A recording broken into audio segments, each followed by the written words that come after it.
Another pay-per-view has come and gone, which means it's time for some fallout. Welcome, ladies and gentlemen, to episode 27 of Under the Middle Rope. I'm your host, Jose Tabata, and I just want to say this is a special episode because 27 was the limit that I reached back in college with after the count in terms of episodes. So can't believe that we're already here at episode 27, which is pretty amazing to say. But, we'll talk about that next week when I break the record. Because it is our fallout for Clash of Champions as it happened this past weekend. An interesting pay-per-view for the most part. There are a lot of points that we discussed that were, somewhat okay. And then a lot of points that we praised. And a lot of good, in-depth talking points as well with these matches. Pete Atkinson is our guest for today. He was the only guest that was able to join us, as Nick and RJ unfortunately weren't able to. I can't speak today. Weren't able to, but there was history that was made here on the podcast involving our podcast championship, as my words were to be bitten, and you'll see what I mean when we get to the discussion. So I think that's all I have to say. All I can do now is just say sit back, relax, and enjoy our Clash of Champions fallout. Hey everybody, welcome to the discussion. Pete Atkinson, like I said in the opening, is here with us. Just him and I today. Unfortunately, RJ couldn't make it, and our historic setting champion now, Nick, isn't here as well. Before we get to his thoughts, Pete, can you believe that somebody actually defended the title for once? I really don't believe it. And you'll find out later that I'm very annoyed that he defended it. We'll find out about it one bit. You know what? Let's take a look at the graphic one more time just before we get further. Obviously I was wrong about the United States in the ladder match, which we'll get to. I left the SmackDown Women's in there, even though Asuka technically won by disqualification. Bayley still remained champion. Nick was obviously wrong on Randy, but he retains the title due to the tiebreaker, as the match was about 22 minutes. Everything else kept its form. Of course, the Street Profits shocking the heck out of us as well.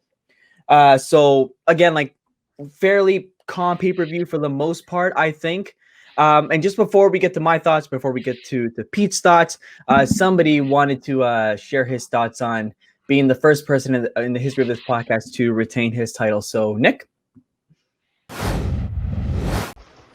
Hey guys, what's going on? It's me, Nick Charlick, and still your Under the Middle Rope Le Champion, after being the first and only man to successfully defend his title last week.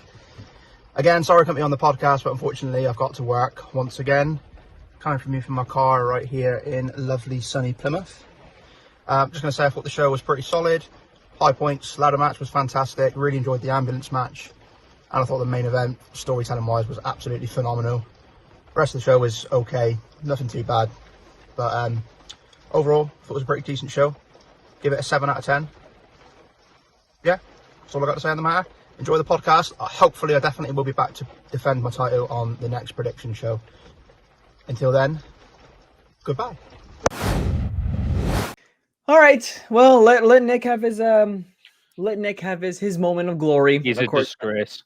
He is. Yeah, I mean, can't believe the guy kept asking, "Hey, when am I going to come back? When am I going to come back on?" And then this happens. So obviously, he will defend it at the next pay-per-view. Hell in a Cell, October 25th is the date of that pay-per-view. But of course, we are going to be talking about Clash, and we're going to get right to it. So we're going to open up with the match that was originally on the kickoff, and then pushed to the main card. It is the Raw Women's Championship. Asuka defeating Zelina Vega. Of course, this only happened because the Women's Tag Team Championship was left off the card, and then the SmackDown was moved to the pre-show. So frankly, and what I was saying last week is that I think it was a bit frustrating that somebody like Asuka was going on the kickoff show. Of course, her opponent wasn't as as big or credible as, say, maybe Mickie James, but here we are now. Short match for what it was. Zelina continuing it, attacking Asuka. Attacking Asuka, assuming it was a sign of respect, and it wasn't. But it's one of those okay, it happened, big deal. I'm not gonna go crazy like some people. Oh my god, this match is amazing. It's like it is what it is. I guess good for Zelina for getting that crucial spot there, because I know for her personally this is big to get a spot like that. But I mean, I'm not gonna sit here saying, oh my god, it was 10 out of 10, right? So Pete. Yeah, this match was hurt a lot by its build, I think. I don't care about Zelina because you haven't built up Zelina Vega to be anything.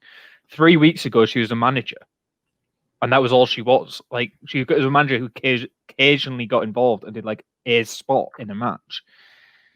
And then she suddenly comes out and says, I want a title match, beats Mickey James, gets a title match. Gets it. And that just doesn't make any sense to me. Like, she should literally be the bottom rung of the roster in terms of kayfabe-wise, in terms of getting that match. I'm not saying she's there in ability. Obviously, no criticisms on her actual ability. But in terms of the match, it just doesn't make sense in terms of her actually getting the match in the first place. And then the post-match attack just had zero heat to it. There's just nothing to be care about even. It didn't even look good. It was a bad post-match attack. Like, I just want them to give Asuka a proper built-up feud, a proper opponent. And they could have given her, I mentioned earlier, like on the last week's thing, you could have built Shayna Baszler to be that feud by now. You could have built I wouldn't even mind if it was Nia Jax. At least it makes sense from that sense. Yeah, absolutely. Like, I don't want to see it, but it makes a lot more sense than this. So I think this is a good example of fans, in my opinion, needing to read the room in a sense. Because like I said, I mean, like, you know, there are a lot of people who are saying that Selena deserves this spot. Sure. Sure. I mean, like, you know, like obviously, like anybody wants to compete for a title, and you know, everybody's a fan of everybody, you know, and they want to see them, you know, go up the ladder as they say. I'd love to see Zelina climb the ladder. I'd love to even see her win a world title at some point in the future. Sure, absolutely. Build her to that position. This is my problem with a lot of people. Like I said, like a lot of people tend to, you know, lean towards the, you know, like logical sense. You know, this needs to make sense. This needs to make sense. But then you have something like this happens. You know, it just comes out of nowhere. Like you said, a manager 3 weeks ago suddenly getting the title shot. You know, the random heat, or quote unquote like heat that she got at the end of the match. She's like, it just doesn't fit, but it's okay because you got the opportunity. So I think kind of like, and I feel like I'm ranting about this every single week when it comes to stuff like credibility and logical stuff, right? This just didn't feel logical. If they're going to get a proper build out to this, because you know they had a match the next night on Raw this past Monday, whatever. But again, like we really need to put, you know, the fandom aside and separate it from the logical, from the reasonable sense, right? Like it's not that the reasonable as well, but it also just makes everybody else look stupid. Right. In fact, Zelina Vega can go out there and just say, I want a match with Asuka, and then get one 2 weeks later. Right. What and then what they're doing? Why isn't anyone else demanding the same thing? Why aren't they going out? Not only does it make like, you know, Asuka someone look bad, it does make the rest of the roster look bad. That's what I'm saying. My point is like, you know, I think in my opinion, I can't tell people how to think. I can't tell people what to say, but it doesn't hurt to kind of step back from your view just because you're a fan and say, okay, is this good for the viewers? Does this make sense for the viewers? You know, there's all these building pieces to it. There's a lot of it, and we're gonna discuss that with some of the other matches as they go on. But I think, like I said, it's not that I'm not a fan of Selena. In fact, I think she's gorgeous. She's very beautiful. But the way I would describe this is if a couple of months ago, maybe before SummerSlam, etc., you move Zelina Vega into the singles division and started to give her a bit of a build, have her beat, I don't know, Lana, Natalia, have her start like trying to establish herself as credibility. Yep. And go, I wanted to make a name for myself. I want to build myself up. Starts to take down a couple of stars, takes down Mickey James. You can even have that on like a smaller pay-per-view, wherever that was. And you can start to actually properly establish this person as, oh, they actually are now a threat. They have earned this shot, and this match now makes sense. Yeah. And the one I would compare it to right now is a lot of people are calling for Big E versus Roman at WrestleMania. And a lot of people are calling for that right now. And to me, it still just makes no logical sense. And it can get there. I'm not denying that. It can get there. But Big E is not on that level right now. And it's about establishing that build. And if you ask me right now, do you want to see that match? My answer is no. However, in 5 months' time, I might want to see that match. I might have built Big E to the point where actually I really do care about him. But right now, I don't, because just the person being a nice person and deserving it isn't what I care about in wrestling. Yeah, absolutely. So theoretically, if you said, do you want to see Zelina Vega versus Asuka? The answer is no. 3 months down the line, if you'd built Zelina Vega well, the answer might have been yes. And that's what's missing. And I think do the build first, and then give me the match and tease move that match. Absolutely. And I think you hit the nail on the head with Big E there. I think Big E is a perfect example. Like I know we know a lot of you and I know a lot of people that are huge fans of Big E saying that he's ready, it's time, it's overdue. Now, whether it's overdue or not, that's another debate for another day. But again, like it's like, you know, he's still in the tag team mix. You know, a lot of people still see him as the Big E, the tag team champion. Yeah. This is not something that is overnight. You know, just because he has one singles match, perfect. We're building to it. Get ready for WrestleMania 37 at SoFi Stadium. The example I would quote with there is Kofi Mania. And if you'd asked me in November, December of that year, the year beforehand, do you want to see Kofi versus Daniel Bryan for the belt of Mania? I said, no, I don't want to see that. I don't care. No. Why do I care? But they made him mean something. They gave him the chamber match. They gave him like the gauntlet matches. They built him up properly. They gave him some great promo work on SmackDown and really established a great storyline going in. So when the match happened, I was so excited for it, and it was by far the best match on the card. And for me personally, one of the best things I've seen in person. It was one. It was such. I mean, again, like I know, I feel like with me, it's always like a rehashing thing with bringing up my experience at WrestleMania 35. But you're right. I mean, like all that build, all that the gauntlet, the chamber, the story, and everything, it built up to one again, like probably one of my most biggest things that I've seen in person. That's saying a whole lot because I've seen a fair amount of WWE stuff in person. That may be the all-time best, but the point is that we're trying to make is like, yes, you know, you have these singles people, but don't just instantly say, okay, it's time for them to be in this position because they just deserve it. They're nice, they're good, they're just charismatic. Like no. Like it's like any other job, like any other promotion. You gotta make it make sense, but you also gotta see them see WWE give them the chance to progress. You know, you can't just throw them into the wolves or think that they deserve to be there just because you like that person as a fan or you've seen it. You can also do it very quickly, and you can build them up very, very quickly. Yeah, absolutely. But, and like Kofi's was only about a 2-month build. That's all it was. But in my opinion, I feel like some people are still like iffy about it. I thought it was executed to perfection. It was really well done. And Big E, he overdid the gauntlet matches slightly, but other than that, that's nitpicking. and yeah, it's nitpicking. But I mean, you know, and for Big E, you know, everybody's saying no, but he had the great NXT run. He had the great run as Intercontinental Champion. Like that was 2013, 2012. Welcome to 2020 on our way. And he hasn't been a single person since then. Not at all. So I'm 100% on board with you, and I think that's like saying Seth Rollins deserves a title shot. That's like saying Bo Dallas deserves a title shot. Oh, Bo Dallas, I forgot that name. Bo Dallas was a fantastic NXT champion. He was a brilliant NXT champion, but he's nowhere near that scene. It's true. So I think just to wrap it up, because again we got to move on. We like these people. You know, some of them have more talent than others. You know, I don't think Zelina's like, you know, like one of the top tier in the ring, but if I want to see her get more credibility, get more reps in there, and then give her another shot, another more, and like for example, like if they suddenly, this is really stretching it, but if they were like suddenly building her to be like a really big competitive star and then win the Royal Rumble, fine, be it. At least you built it. But I'm not saying I would agree with it, but I'm just saying you built it. Let's move on to the card. Let's move on down to the card. The United States Championship. Bobby Lashley defeating Apollo Crews. Me being the idiot picking Apollo Crews because I thought Retribution was going to get in the mix. None of that happened. Not a damn thing. And again, kind of like the Raw, and I feel like we're going to say this a lot about these matches until we get to the nitty gritty. But this was just, you know, okay, sure, good match. You know, two people, they know they're very good in the ring. We've also seen it 85,000 times, but okay, it's, you know, it's what makes for a good pay-per-view. I'm like, please, Pete. Yeah, I'm done. I'm kind of done with Team Babyface versus the Hurt Business, to be honest. Yeah, like we had it again. We had another 6-man tag on Raw as well after this, and I don't know. Like, I'll at least maybe build up Lashley versus Ricochet instead, or one of the others to have a match. But this match was also really hurt by having such a predictably obvious winner. Like, nobody in their right mind thought that Crews was going to win this match. Nobody whatsoever thought Crews was going to win this match. Every single person knew that Lashley was winning this match.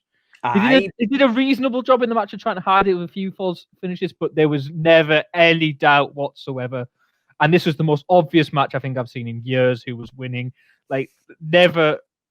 I think, like, if you gave me Braun Strowman versus Jobber X from independent wrestling promotion who's never appeared before, I think Job Rex has a better chance of winning than Cruz had of winning this match.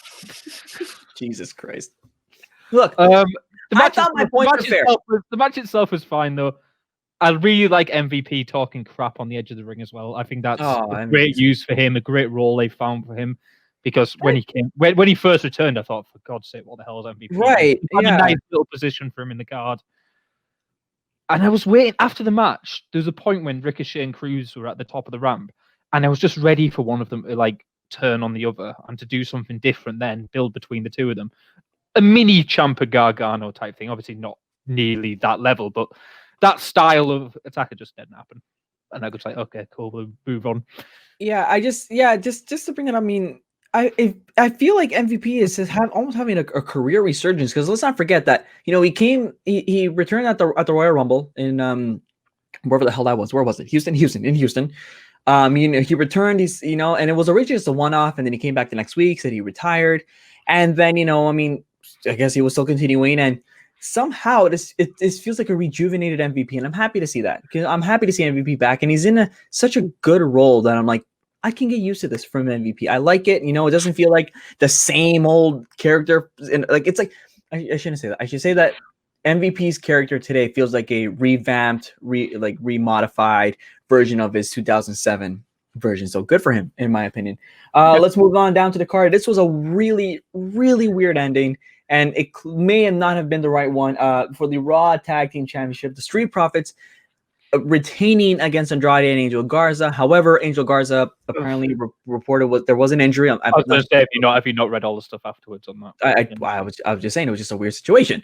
Angel Garza apparently sustained an injury. I forget what it was. I don't know. I'm not sure what. But back injury, I think it was. Was it a back? But the point is, I mean, you had Angelo Dawkins pin Andrade, but like, you know, Andrade kicked out, but the ref hit 3 anyways, and you can see the look on Montez's face and Angelo saying like, wait, did we just retain? Okay, let's just, and didn't even go crazy. They just kind of stood there in shock, and from what it looks like, from what, you know, the dirt sheets are saying, or the whispers saying, that Andrade and Angel Garza were supposed to we're supposed to win the titles, which, you know, would have made an impact. And they wouldn't have retained.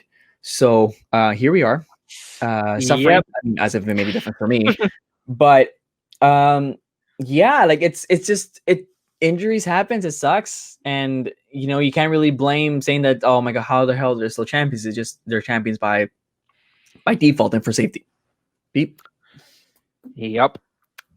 Like this match was going pretty well. It was a fine match, and then that Spanish fly, oof. That was a big oof, because he landed so bad. I'm assuming that's when he got injured, because he landed so terribly. It must have been. And I don't like how they're finishing these matches when someone's hurt. Like, I know you have to do it, and they're right to finish it early, but it just makes the ref look incredibly shit at his job. That's all you're doing there.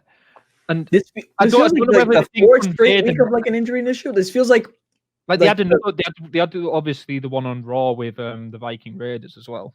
The Viking Raiders, you had the Mickey situation as well. This is happening way too often in the last 3 weeks alone. Like, it just doesn't make sense at all. Like, convey the message. It feels like the message just wasn't conveyed from the ref to the superstars properly, and then they rushed the finish, which I get. We need that message across of this is what you're doing. Because the way they did it, and then commentary like, oh, he kicked out, and then it's like, well, historically, when we've seen that type of thing, you've got a record of referees running back out to restart the match in that situation and stuff like that. And most importantly, I was robbed.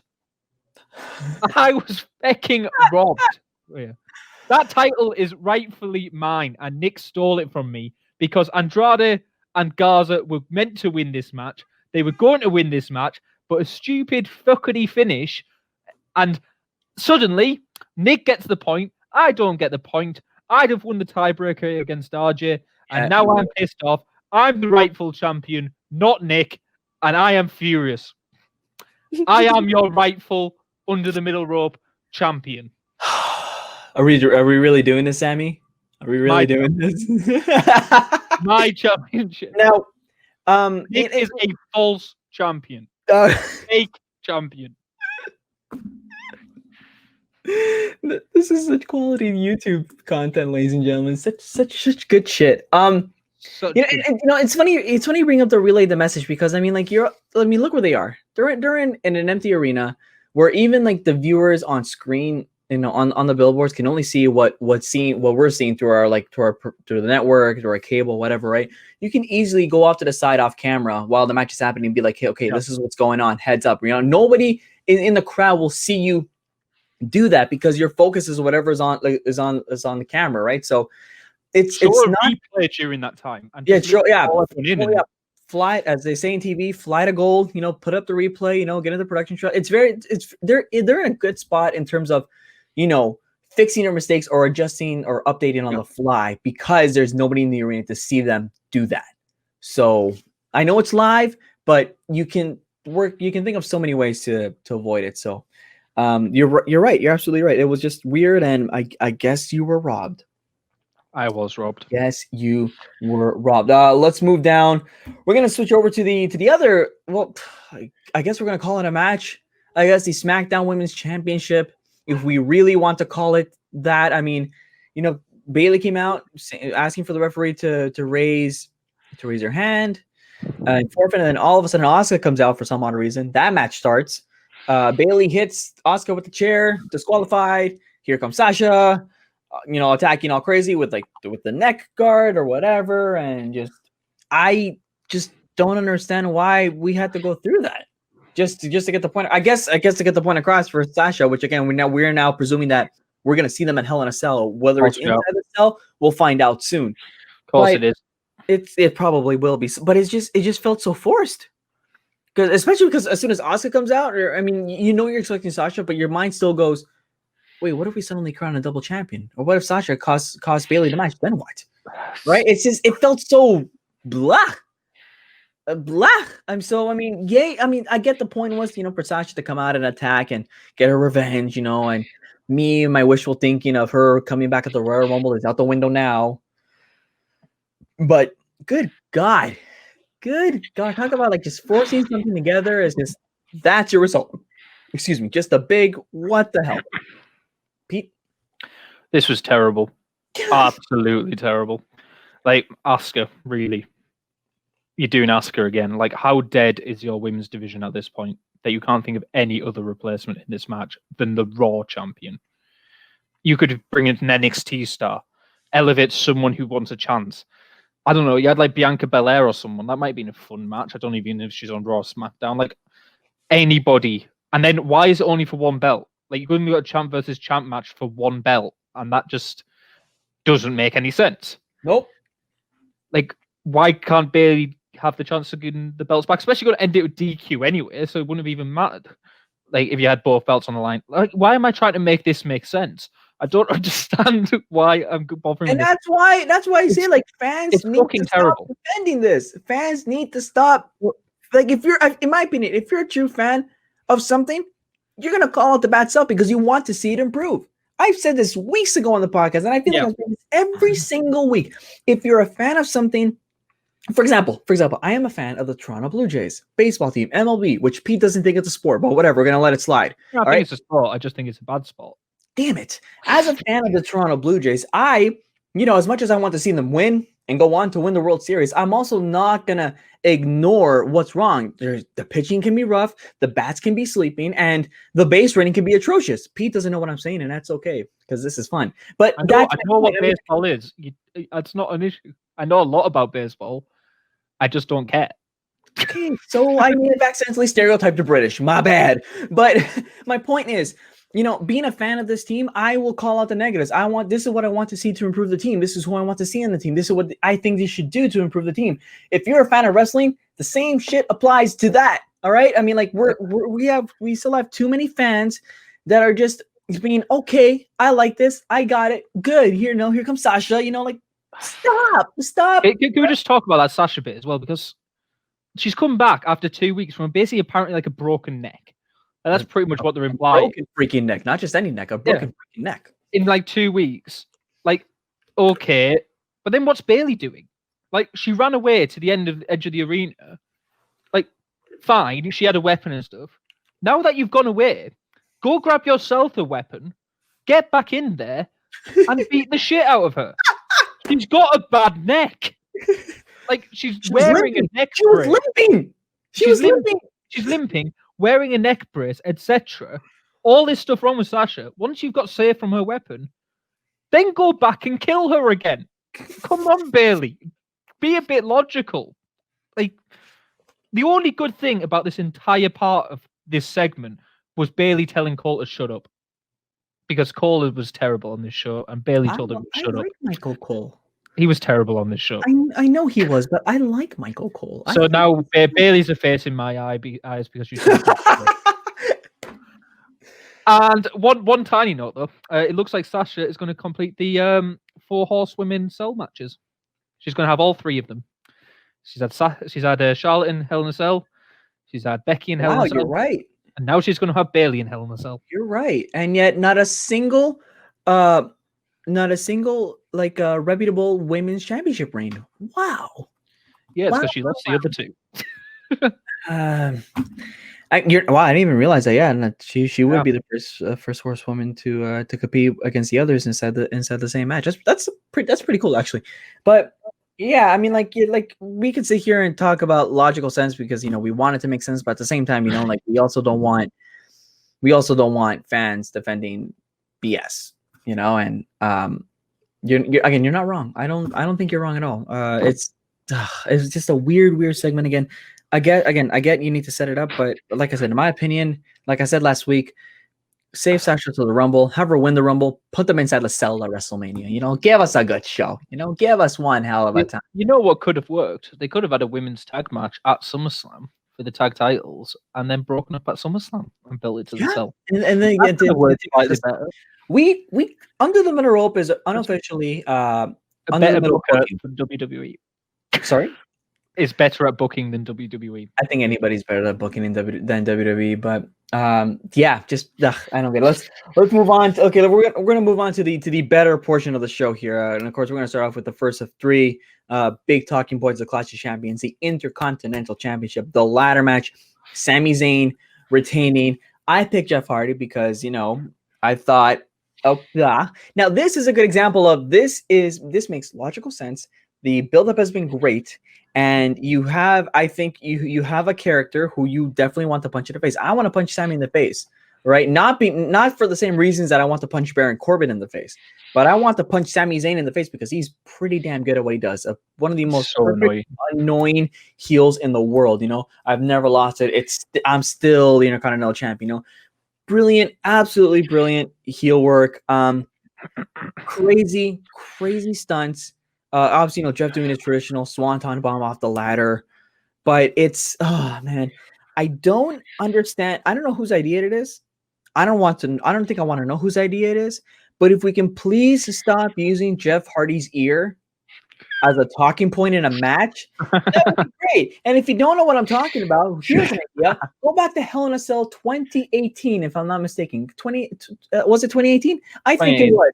Jeff Hardy versus Randy Orton inside Hell in a Cell. And for fun, pick up a toolbox of your choosing at home if you have one and pick up a screwdriver and then watch the match. And then you'll want to drop the screwdriver in disgust because, or I guess now in this case, you never want to pick up.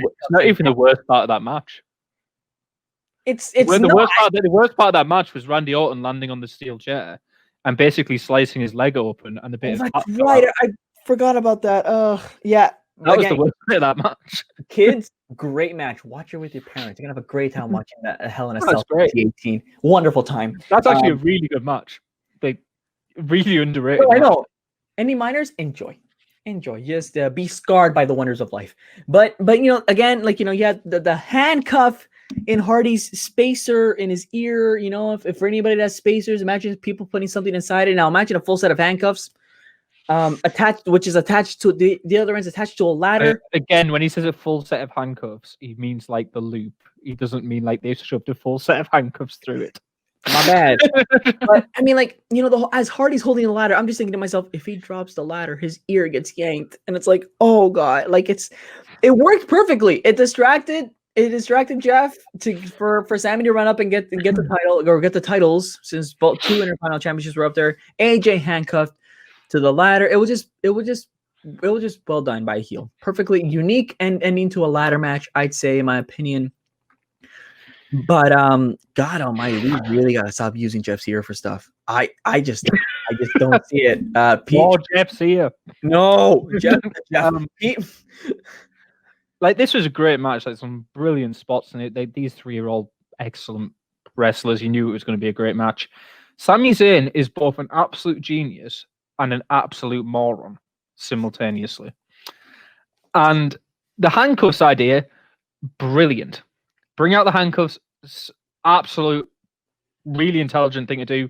Cuff your opponents, they can't get the ladder. Just makes perfect sense. But then when he goes to cuff Jeff Hardy, he throws away the big ladder to cuff him to a small ladder, which Jeff can carry a lot easier. Yeah, so first off, he gives Jeff almost a chance to get back into it. Then when he goes to cuff AJ, he cuffs his hand, then leaves him to set up the ladder, then goes back to cuff his hand to the ropes, giving AJ time to recover and fight back into it. And then eventually he cuffs him to the ladder later on in the match, but after he's cuffed him to himself, done all the key stuff, got out of it. You're an idiot. Just he could have won that match 5-10 minutes earlier if he just cuffed Jeff to the bigger ladder, cuffed AJ to the rope before going to set up the ladder. You're a moron. You're a really genius moron. So great match though. But Sami Zayn, the most intelligent moron in the world. Handcuffs is a heck of a game. Not that I've experienced. I'm just saying it's a game changer. I want to get that very clear, ladies and gentlemen. It's just better if you use furry ones. Yeah, use furry handcuffs. So you're softer on the wrists. Kids, you're gonna learn a lot today. Yeah, like I said, in conclusion, brilliant. If you find some furry handcuffs in Mummy's drawer, remember it's because she used to work for the police. Yes, used to work for the police. Or Halloween is coming up. You know, we are just over a month away from Halloween. So, folks, get your police officer uniforms ready for your Zoom Halloween. And you also used to own a dog, and that's why all those dog toys are there. Party. I have to put a mature rating on this on iTunes. We're gonna go on to the what I thought was gonna be the main event, and it wasn't. And this is Drew again Gulak versus R-Truth. Sorry? Drew Gulak versus R-Truth, the main event. Yeah. We're not going to talk about that because there's nothing to say other than this past Monday, R-Truth is now a 41-time 24/7 champion. I'm going to say that again. 41-time 24/7 champion. 9/11. Can you imagine? 5/17. Can you imagine? Can you imagine R-Truth like doing announcing like his reign championship run like the New Day, or like Booker T? Sorry, I should say Booker T, saying like, I'm the 41-time. That would be atrocious. But anyways, no, we're gonna move on to it was a hit and miss with a lot of people. A hit because they thought that some of the people thought the match was brilliant, but then when they stay in their bubble, no, you kind of step back and realize, this may have had some flaws. It is the WWE Championship, the ambulance match. Drew McIntyre defeating Randy Orton, and what I was talking to a lot of people about it, and I kind of agree with what people were saying. And it's like, for example, the first bigger point was when the Big Show showed up. When the Big Show showed up, I'm going, why the hell is the Big Show showing up?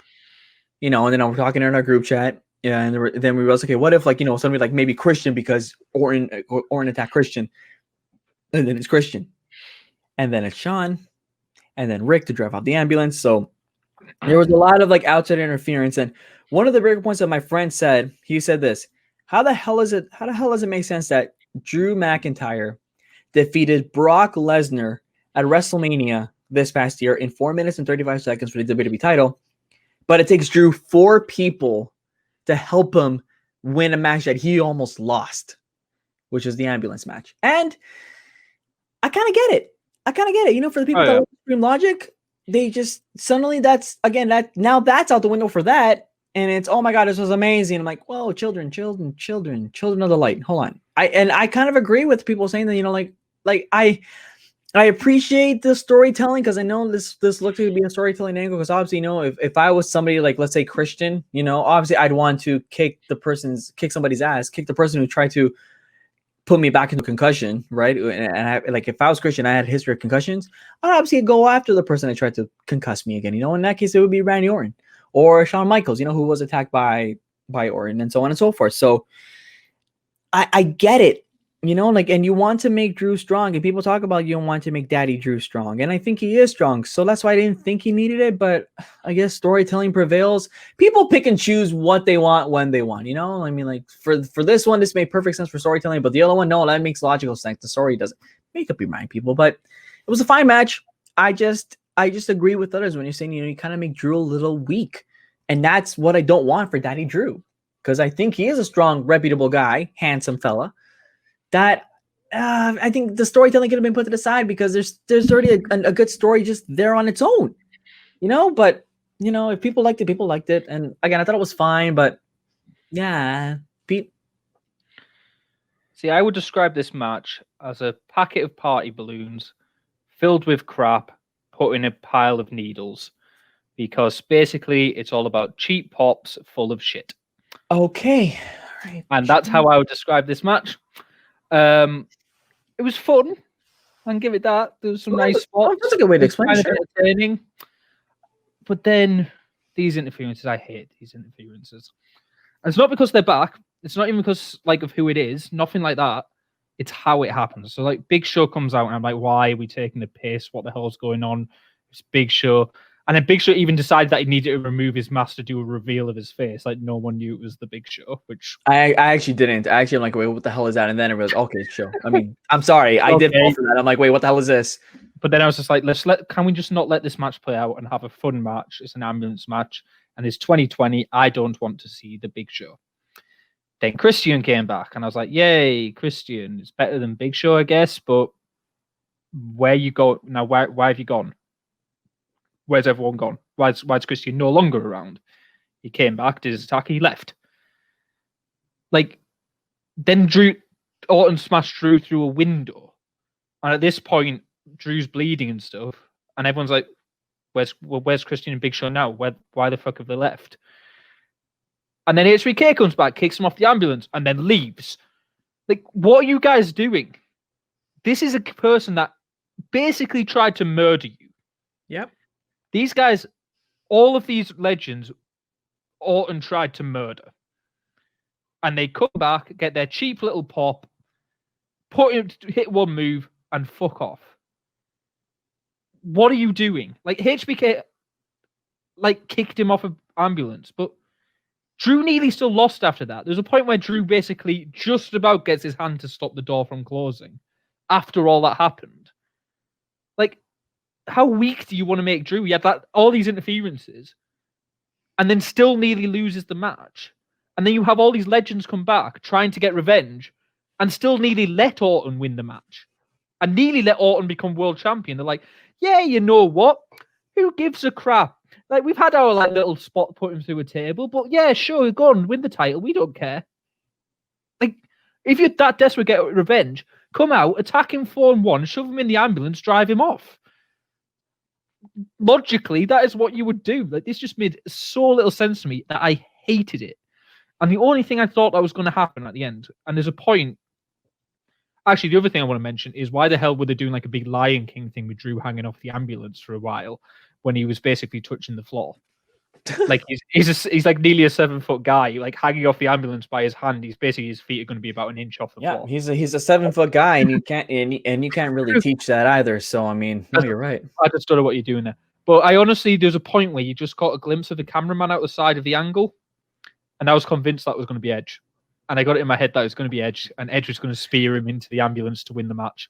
See, I thought that would have been a cool way to end it. I know people were saying they thought Edge was going to appear at one point and said it was Ric Flair that was driving the ambulance off. But a lot of people were hoping for Edge, and I agree with what you were saying behind the scenes. And what you said building up the returns, then if you're going to do it that way and have Edge at the end, but there wasn't even a big payoff thing at the end. No, and driving an ambulance isn't a payoff for me. It's And I'm kind of happy that Edge didn't appear because I agree with what you said a couple weeks ago here on the podcast. I'm done with Orton and Edge as well. I mean, there is a side of me that says, okay, maybe are we gonna see it again? But I mean, like, after thinking about it, maybe not. Maybe I don't want to see it, and I felt like it would have been really off-putting if it happened there. So it was just stupidity, this match. I am a guy who likes logic in matches, and I am a guy who likes things, the build and what's happening to make sense in the confines of that match. yeah, And this to me just made zero sense in the confines of that match. So even though the match was fun, like the spots were quite impressive, I quite like the finish, like all this stuff was fine, but those interferences just did not work. yeah. No, I will tell you something really stupid, and this is going to sound really stupid. Oh, You know please when no. you pulled out the red chair with the white cross on it? Oh my god, I was laughing. The first thing I thought was, why has the chair got a Swiss flag on it? That's what I said. That's what I was saying to my friends. I'm like, look, guys, it's the chair of Switzerland into the match. So I assume Cesaro's getting a title shot now, but It has it to. only makes sense. It's the only reason they did that, clearly. Oh my god, one of my friends was saying, okay, they got the ambulance from the local medical facility. That chair must have been from the local furniture facility, and I was laughing. I'm like, this is brilliant. And then one friend actually legitimately asked me, wait, do ambulances actually have that chair? I'm like, I don't think they do. No. I don't think so. I've never been in an ambulance. I hope not. But yeah, like I said, I do agree with after you. what happened on Raw as well, I feel even that was terrible crap. Yeah, and I feel like Drew someone acknowledged it, because I swear in his promo he was I wasn't completely paying attention because I got busy with other stuff, but I thought I heard him say is like he wasn't happy with having the help of the legends. Well, at least he spoke the minds of a good amount of fans. He did say I wasn't happy with it. He was basically like, yeah, it's fine for you to be out there. I didn't need you. Was kind of thing. He didn't really tell me about it, but which is what we were all were saying. So and like I said, if you like the whole thing, fine. It is what it is. Not for me. It's not too much for me either. Just don't complain if AEW does the same. That's all. Let's move on if AEW do the same, I will be complaining about that. If they just have a random stream of legends come out for no particular reason. Yeah, absolutely. In a match. Yeah, I will complain about that. I agree with you. I 100% agree. I'm just curious to see who would bash that, but then praise what WWE did. Like, I don't know. But like I said, that's my big question. Like, why did they nearly let Drew lose the match? Not like WWE. Why did the legends nearly let Drew lose that match? Yeah, exactly. It could have been a massive heel turn. Orton was like a couple of inches of a door closing away from winning the title. And then how the fucking stupid would Big Show, Christian, HBK look if Orton had just gone on to win that match afterwards? I think the other thing that kind of it'd be like the worst revenge ever. The other thing that kind of turns me off from the match is what happened the next night on Raw, where Orton attacked everybody in the dark with night vision glasses, goggles, whatever, and hit them all with a chair. So I'm like, wait, so we're continuing this, because last time I checked, an ambulance kind of just signals the end. And now this is another potential match. Potentially the end of Orton versus Drew. And no, it's not. It's going to be Hell no way. So they just attacked the legend. It's going to be Hell in a Cell. I was like, maybe you can just go back at being a legend killer again, but no, it's going to go on. That's what I was going to say, man. Like, this is going to trigger Drew. There's going to be no interferences in that match, and it's going to be fine. It's going to be fun. And it's going to be crap. But I just, yeah, it's. I think this could have been a very fun match. And to be honest, I know some people really liked the little returns and cheap pops in there. And that's what they are. They are cheap pops to try and get people to say that it's been a great. Yeah. To try to say people, oh my God, it's so good. I think this match would have been significantly better without them. This makes so much logical sense. The storytelling, the brilliant storytelling, because Orton attacked them all and they're getting their revenge. Buddy, you almost lost the match. Brutal spots in this match, which you could have just incorporated the two of them. Like, that's drop through the windscreen. That was brutal. Like, you could have just had Drew use those table spots. Instead of HBK kicking him off the ambulance, Drew could have kicked him off the ambulance. Claymored him off the ambulance, if anything. Exactly. There's so many. This match could have just been, in my opinion, by far the best ambulance match they could have done. Just taking legends out of it, I think it would have just been a significantly better match. Yeah, because the bits which didn't involve the legends, I really actually enjoyed. Like I said, like even without I know the legends were part of the whole build, but you still have a good story between Drew and Orton, anyways. Exactly. So it's like, why? I don't know. Like, but like, fans, Drew's going to be your big fighting champion. Fans like it.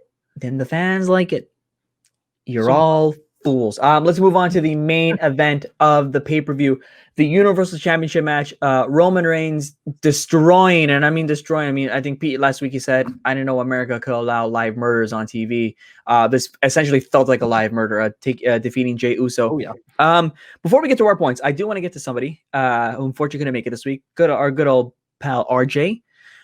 He has some thoughts on the match that may not be identical to a lot of people's opinion. Check it out. Hey guys, it's me, your former one-time Under the Middle Rope champion. It doesn't seem like I got the championship this week, so congrats to, I believe it's the defending champion, Nick, who won this week, if I am not incorrect, via the tiebreaker rule. I think we all tied, and I was an idiot and went like 30 minutes or something like that. So anyway, congratulations to the champion. I did just want to give some quick thoughts because I couldn't make it to the pod this week. So I'm doing this in the back room of my job at the mall. So yeah, I'm doing this on break, boys. So we're gonna get this done nice and quickly here. So I'm really only gonna touch on the main event. The rest of the pay-per-view, I actually kind of liked it, despite the fact it took Drew 5 dudes to beat Randy Orton. But I got over that point. Liked the match, liked the opening match as well. But I'm really only going to get into the main event here. So, judging after the match, it seems like this was very positively taken on social media. I'm assuming I'm probably going to be one or the only one of. I know Jose mentioned that he might have been on the fence about this one as well. I might be the only one who really, seriously, really didn't love this match, to be honest with you. So I thought Roman looked like a star. The new look is great. I do think we need to get that new music out there soon. But the new look is great. He looks jacked. He looks good. He looks like a heel. I love the presentation of Roman. I love the idea of this match. I thought this is what I wanted to see, but it just dragged on. Like, it just bored me to tears. Like, in the middle of the match, I'm like, man, like, this is just like, I need to see Jay get some offense in here. Like, this really needs to get picked up. Like, we need to see him get some offense in. And he did, for what it's worth. He did get his offense in. So I'm like, okay, we're picking up a little bit. He didn't really get that much offense into it. And I know there was that near fall, but thinking the entire time, like, okay, Jay's not actually going to win this match. So I didn't really get taken by the near fall, despite it being a pretty solid near fall. And then Roman kind of just gets the low blow on the pin, the kick out, and then takes over from there. I just felt like the ending kind of got dragged on. It was just like, he kept yelling the same thing at him. Jay looked into the camera, and to me it looked like he was trying not to laugh at one point in time. Like, I know the positivity around this match is great, and I'm happy that people liked it, but for me, it just was a huge swing and a miss. Like, it just bored me. And then Jimmy coming out at the end, and I'm like, the beatdown isn't that brutal. Like, let's get some blood in there. Like, get disqualified. Like, use a weapon, a chair or something. Like, let's make this a brutal beatdown, and then Jimmy can come out and like save his brother. He throws the white towel, and like that's fine. But I was bored to tears with this match. I love the story. I love the build-up. I love the presentation of Roman. I love the idea of Jay getting his ass whooped. But it just missed with me, and I'm really disappointed in it because it seems like a lot of people really love this main event, and I just didn't love it. But that's all right. I'm glad if the rest of you guys really enjoyed this one. I thought the rest of the pay-per-view was solid too. Overall, I'll give it like a 3.5 out of 5 because I think it was pretty solid overall, despite some last-minute changes to the card. So thanks, guys. Enjoy the rest of the show here. So there's RJ's thoughts. Different from a lot of people, and I have to say, I kind of agree with him. Now, I get it. Storytelling, like we just had the discussions about it with the WWE Championship. Storytelling. This match was all about it. This match wasn't necessarily about like the quality of the match, but it was definitely, the history between Uso and Reigns, and I get it. These two grew up together. And Roman has suddenly turned into this power hungry guy, and I'm not saying it was done wrong. I'm saying great. This shows the Roman that we wanted to see for a long time. And I feel like it's something we're going to be saying again and again and again as the weeks go on, as the months goes on. This is the Roman that we want to see. This is the rightful Roman Reigns as champion that we want to see. The career resurgence, blah, blah, blah, blah, blah, blah, blah. We've already said it all millions of times. But I kind of agree that like it just felt like you could have got to the point quicker and sooner. I thought the ending of the match was smart. Getting Jimmy to come in, and throwing the towel in. Saying that's enough. Just quit. No, I don't want to quit. Okay, fine, take the towel. I get it. I felt like it could have ended sooner and it would have had a bigger impact. But I also understand that you wanted to drag on to kind of show that like Jay is just ignorant and stubborn.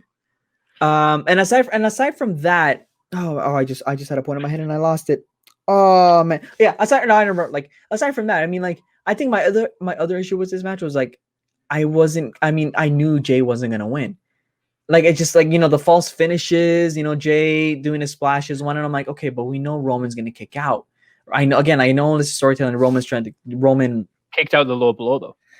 Yeah, that's true. He did, and like it's just like I said, like I knew Jay was losing. That's why I'm just like, okay, here's a big finish. Oh my god, Carl's gonna go crazy. 1, 2, boom, again, 1, 2, boom, kick out, and then it just felt like it dragged on. I just felt like I would have given it a little bit more credibility if. I'm honestly I'm shocked that you knew Jay was losing this match because he had a much better chance of winning than Apollo Crews did earlier. God damn it! I hate you so much.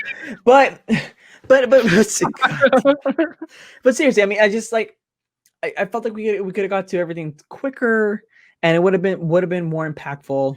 I think it still has its impact, but I just think it would have been a bigger hit if it was like in the middle of like Roman going crazier and crazy. Like his all-time peak is when the towel was thrown in, right? Because there are very different ways you can approach it. Like you could have thrown in the towel and then say, "Oh my goodness, what else would he have done to the match continue?" Right? And I felt like we did see that, and it's like, oh, okay, so Jay's dead. We know he's dead. Just dead. Just take the pin, call it a day. Oh no, you're gonna pick him up again. Okay, all right, okay, just take the pin. Oh no, you're gonna get him, and then Jimmy goes in with the towel. So it's strong, tribal chief, yada yada yada. I just maybe 5 to 10 minutes shorter, and I think I would have been good. But again, like I understand why people love the story. I think also as well as like some people like I feel like it was when I see people say, "Oh my god, it was the best thing ever." I also step back. I'm like, don't make me hate this. Don't go crazy. I like it where it is at. Don't like milk it saying it's like literally one of the best things of all time. Just it's good. Say it for what it is, but don't ruin it for me as well. Don't make me like cringe watching this match and then seeing what you guys have to say. Pete. Like, I'm going to pretty much disagree with everything you just said. I figured you would. First off, I would like to applaud WWE for finally giving us exactly what we wanted to see, and that is Roman Reigns with his titties out. Finally, we got it. Yes, Roman. We have titties, Roman. Titties Roman is here. That's all we ever needed. He's a handsome fella. It is far better than Thigh Meat Okada. I don't care. Titties Roman is all I need in my life right now. I will fight anyone who disagrees. Let's go. The match, though. The match is... I'm going to like so strongly disagree here because I think it's maybe my top 5 matches of 2020. It's like that high for me. I thought it was amazing. Absolutely amazing. Like 10 out of 10, 5 stars. Loved it. But for me, and I've kind of said this a lot, for me, wrestling is all about storytelling. I care so much more about storytelling than what the hell is going on in the ring in terms of the actual wrestling.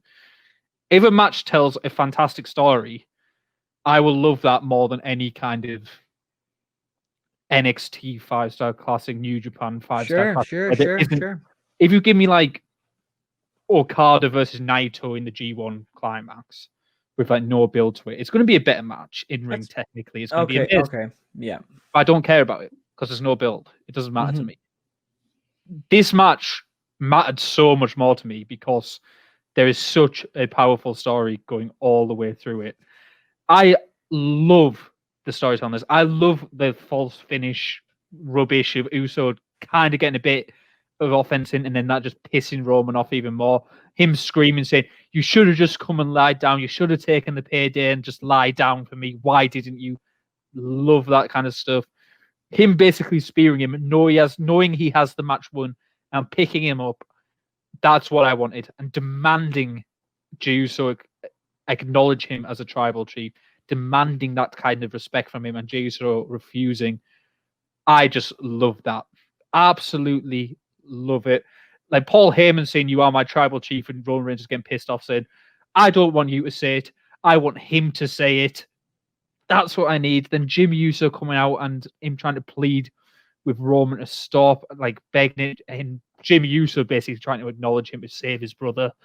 Oh, it was perfect for me. Absolutely brilliant. Even if Corey Graves doesn't know which Uso is which, I still loved it. Like this was exactly, in my opinion, what Roman needed. Exactly what he needed to cement himself as the evil arsehole person who still thinks he's doing the best for his family, but obviously he's not. He's just let's corrupt guy who's just so much just wants the I mean, power. it's so compelling that even like Paul Heyman's like kind of scared. Is like, and Paul Heyman is as he once said, if I'm not mistaken, at WrestleMania 17, he too is a fearless man. The guy had some fear in his face. He's like, oh my god, this is my client. Here, take your little. You are my tribal chief. Honestly, yeah, you are. Yeah, it's like Paul Heyman's like, oh god. I will say, I think tribal chief's kind of like a little bit gimmicky. A little bit, just yeah. I'm not that keen on that name, but yeah, like I said, like I think like I get it. I don't disagree with you on any of those. I just disagree on just how long it was, just so I'm not bored out. But I understand why it happened. Don't get me wrong. I do understand. About there, but I just like I'm just saying like I just it's funny. The last 5 minutes of that was just Roman Reigns beating the crap out of Jey. That's what I'm saying. I feel like you could have like you still could have made like a bigger point. Just it went on 22:55. Well, the thing is, if theoretically, if it ended 5-10 minutes earlier, and then Roman had still beat him down post match, done all that kind of stuff, I feel like you maybe wouldn't have that argument. But to me, it made more sense for it to still be the match. In terms No, of I get it. I absolutely get it. I love the refusing to pin him. Yeah. And in match, out his misery until he got acknowledged, and then just laying in punches on the floor. In the match, again, like I said, it makes sense. I like I said, I understand everything, and I think even a post match beatdown would have been very good too. It's like, you know, why didn't you listen to me? Boom, boom, boom, boom, boom, boom, keep going, right? I like I said, I just understand why people were saying like, you know, could have been a little bit shorter.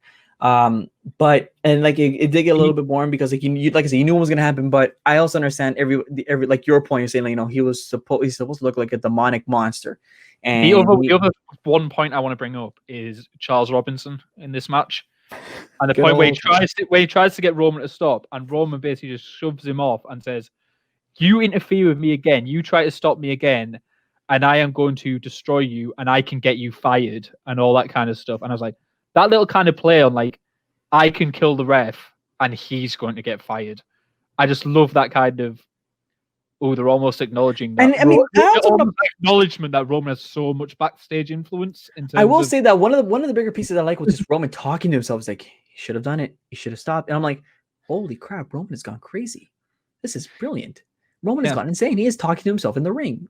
Wow. I'm not saying I support. I'm saying like, get help if you need to get help, ladies and gentlemen. I'm just saying this works wonders. Like I said, I thought it worked wonders. I understand why people are saying like, you know, storyline that I get it. Yeah. It just maybe it's a little bit shorter for my almost blaming Jey Uso for it. As in like, why did you make me do this? Yeah, so I'm just saying like maybe I'm doing this to you. You made me do this to you was kind of. I'm just saying just maybe just a few minutes shorter. I think it would have been fine. But I will say that you're allowed that opinion, but for me. How dare you? This is easily top 10 match. No, absolutely. I will say like regardless of where our opinions lie, you know, it's still exciting to see where Roman's going to go next. And of course, you know, you and I were making plans to be in Los Angeles, to meet in Los Angeles. It's obviously not going to happen. Even if the pandemic clears, we want to be as safe as possible, and that's going to come at a big cost. Because sorry, I don't want to see it. You know what I'm going with this. I know exactly where you're going, and so like I mean like with all this build and you know the social media stuff is buzzing. It looks like they're gonna slowly build towards The Rock and Roman Reigns at WrestleMania. Now, of course, as the fan, the 7-year-old boy would be pissed off that he could have had a chance to see The Rock in person and can't because of a pandemic. And like I said, I mean, like for us, for you and I, Pete, from the UK, from Canada, the United States can be like clear of COVID, and we still feel a little bit iffy, and it sucks because I want to go to LA. I want to be there for WrestleMania at SoFi Stadium, and it looks like it may not even happen now. So from the fan perspective, it's gonna suck because that means I miss hearing The Rock's music in person. At the same time, I don't know if I want to see The Rock versus Roman either for the title. If it's not for the title, even better. But fans are gonna be like, "Oh, it's got to be for the title," and you gotta put Roman on top. I'm like, no. That's the issue for me. More than anything, I would love to see Roman Reigns versus The Rock at WrestleMania. I do not want to see that title involved. No, I think Roman needs to lose it at some point. That's where I kind of maybe differ from some people, because one of my biggest pet peeves, like people who know me, people who know like what I like in wrestling, I hate part-timers fighting for the belt. Yeah, not even part-timers, like retired legends type thing, because like Brock Lesnar's a part-time at Atlantic Fair. That kind of annoys me as well, but because it doesn't need to be involved. The name value alone is a draw for that match, and to me, The Rock being involved in the title match just devalues the entire rest of your roster. Yeah, by saying he's more worthy of a title shot than any of you, despite being retired for whatever 10, 20 years. Yeah. So yes, I would love to see The Rock versus the Roman as a marquee exhibition match with all this family feud, all this story behind it. I just do not want the belt involved, because I do not like the belt being involved, no matter who legend is. Stone Cold can come back. I won't want to see it. Undertaker, I don't want to see it. I just do not want to see them. Goldberg, for obvious fucking reasons. But obviously The Rock is more of a draw to me. The Rock is The Rock. I mean, like I said, I would fly over just to see The Rock. Before, I preferred The Rock to Austin. Like me personally. Yeah, absolutely. Yeah. He is that big. He's maybe like, well, especially if that era, is my favorite wrestler of that era. Him and Michaels, anyway. But I don't want to see him in a title picture unless I get it. Absolutely. Going to be sticking around, and he's not. He's going to be fighting one match and never fighting again. It's going to be a once in a lifetime, twice. But we're gonna.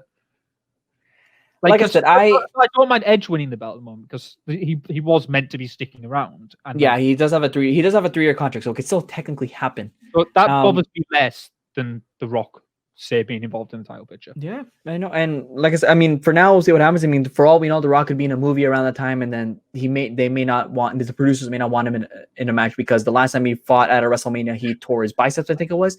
So may not even happen. But anyways, that's going to put a wrap to this. Thank you, Pete, for coming on. Really good discussion here. I think I was robbed. Yes, you were robbed, and we'll see if we can get you two together at one point and just to hash it out. So, as always, let's get to the closing. You made it to the end of the episode. You made it to the end. I just want to make one correction. At the beginning of the show, when I was showing up the graphics of the results of predictions, I said the ambulance match was about 22 minutes. It was not. It was 21:35 estimated. So Nick was 9 seconds off. And kudos to him. And of course, kudos to him being the first person to defend the podcast title, yada, yada, yada. We're going to be hearing that for a long, long time from him. Even like off camera in group chats, we're not going to hear the end of it. So congratulations on being the first person to do that. Congratulations on officially being one of the worst annoying people in the world. We love him anyways. Next week is interesting because we're going to be talking draft. No, not sports drafts, but Raw and SmackDown. Their drafts, their rosters, I should say, will be shuffled around with the draft lottery. So that's going to be exciting. So we're going to give our input and see who's going to go where, who could be called up. So many possibilities, so many scenarios, so many chances to reset things, get some life going, and then have that all melt down to the ground as usual. But we're going to be discussing that next week. So stay tuned for that. And all I can say is just that is that. Thank you so much for watching. Become a patron. Help support the podcast. Like us on Facebook. Follow us on Twitter. Subscribe to us here on YouTube. I'm Jose Tabata. We will see you guys next week. Have a great one.